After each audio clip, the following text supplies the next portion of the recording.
So we've already noted the law of Moses had three basic types of law: moral, ceremonial, and social. Let's break them down and look at them in a bit more detail, starting with the moral part of the law. Those who were led out of Egypt across the Sinai desert towards their new piece of real estate had no real understanding of what absolute good looked like. Their relationship with God was still very new, and they had just come out of a pagan culture in Egypt, a culture whose demonic gods behaved like humans or worse. So they were used to being surrounded by immorality, and the Egyptian gods had given them no real insight into holiness or righteousness. And because the people had no real understanding of righteousness, they had no real understanding of their own sinfulness by comparison. To keep our analogy going, they didn't know the good apple to recognize that they were bad apples, and they didn't know the absolute light to recognize their own darkness. So the people of Israel were ignorant of their own sin. The purpose of the moral part of the law of Moses then was to show them what absolute goodness looked like. It was designed to show them the good apple and to show them absolute light. It would explain to them that God was holier than they could ever have imagined. His moral standard or benchmark was beyond anything they had ever known or conceived of. It was infinite in its perfection. God told them, "This is who I am, and because I am this holy, you must be this holy too. Forget the standard you saw in Egypt and in the pagan cultures all around you. That was darkness compared to me. This is your standard. I am your standard." The people had seen nothing like it. This written moral revelation dramatically revealed the massive gulf that existed between God's standard of goodness and the people's standard of goodness. Isaiah vividly describes the chasm by saying that next to God's white-hot holiness and stunning purity, our own goodness suddenly looks like filthy rags, in much the same way that looking at a midday sky suddenly makes even a 4 a.m. sky look very dark. God's holiness exposed their own sin. In fact, so high and so perfect was this new moral standard that there was simply no way a sinful human being could ever keep it. The law of Moses didn't just reveal that man was a bit short of God's standard and needed to do better. It revealed that man was completely and utterly morally bankrupt before a God whose standards he just couldn't keep, no matter how hard he tried. Man was separated from God by an impassable chasm of sin. He was without hope. For example, the 10 Commandments told them that they could never lie. Ever. And there is not a single human being who has ever gone a lifetime without lying. In fact, there's barely a human that goes a week without lying. The 10 Commandments also demanded that no one ever steal or dishonor their parents or become envious of their neighbors. Well, these are things that humans do. We just do. All humans have lied and stolen and been envious and gone against their parents. As the Bible rightly says, for everyone has sinned. We all fall short of God's glorious standard. We just can't help it. It's part of our sinful nature inherited from Adam and Eve. In fact, humanity has become a byword for imperfection. Quite often our defense when we do something wrong is, "I can't help it, I'm only human," which is to say, "I can't help it, I'm only imperfect." Now that's a problem when God is looking for moral perfection, saying, "Be holy because I am holy."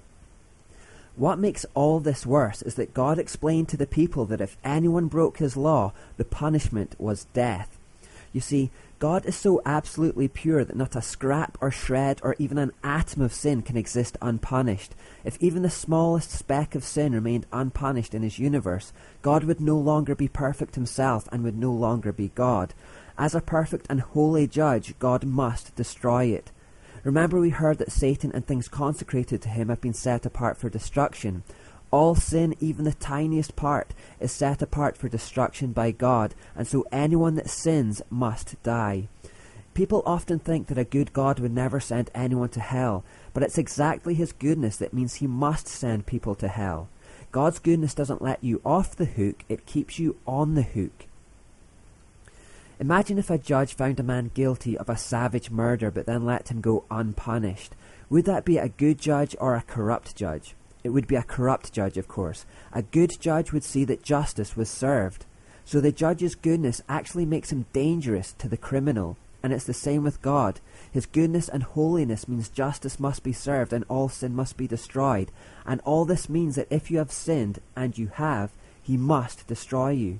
Justice and holiness demands it. God's goodness makes him dangerous to us. If you've ever lied, you're a liar, and God has to destroy liars. If you've ever stolen, you're a thief, and God must destroy thieves. That illegal MP3 file you downloaded, that bit of chocolate you took from the refrigerator that belonged to someone else, when you did those things, you broke the moral law, and the punishment for all such sin is death. It is stunning holiness. And without this holiness, there would be no hope for the world. If God didn't destroy all evil, there would be no end of evil in the universe or in man's heart. There could be no heaven. If God didn't judge evil in this way, then heaven would be filled with prisons, hatred, violence and fear, just like this earth is, and it would cease to be heaven and God would cease to be God. Evil must end. Weeping and tears must end. Hatred and sorrow must end. And to end it, evil must be judged and consequently destroyed. As much as we don't want to be on the receiving end of the punishment, we know it's God's goodness that demands it must happen. The punishment for our wrongdoing is death, and rightly so.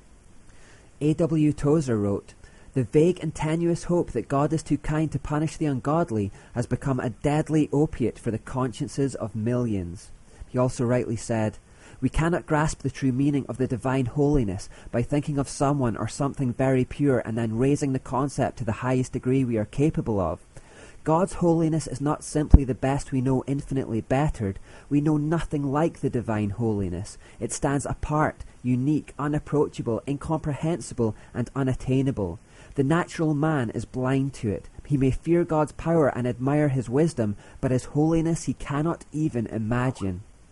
In fact, God's perfect holiness is so dangerous to imperfect beings like ourselves that when he was preparing to give Moses the 10 Commandments, he warned the people to set up a perimeter around the base of the mountain and not to let anyone go past it. He told them that if any sinful human being went through the perimeter and came into contact with God's holiness as his presence rested on the mountain, they would instantly die, a bit like a fly hitting an electric fly killer. Later on, a man called Uzzah unfortunately experienced this truth when he touched the Ark of the Covenant where God's presence resided by mistake and instantly dropped dead. This kind of perfect purity was stunning to the people. It struck them with fear and awe. They had never witnessed anything like it. And God was asking them to be that perfect too? Impossible. The people of Israel had problems.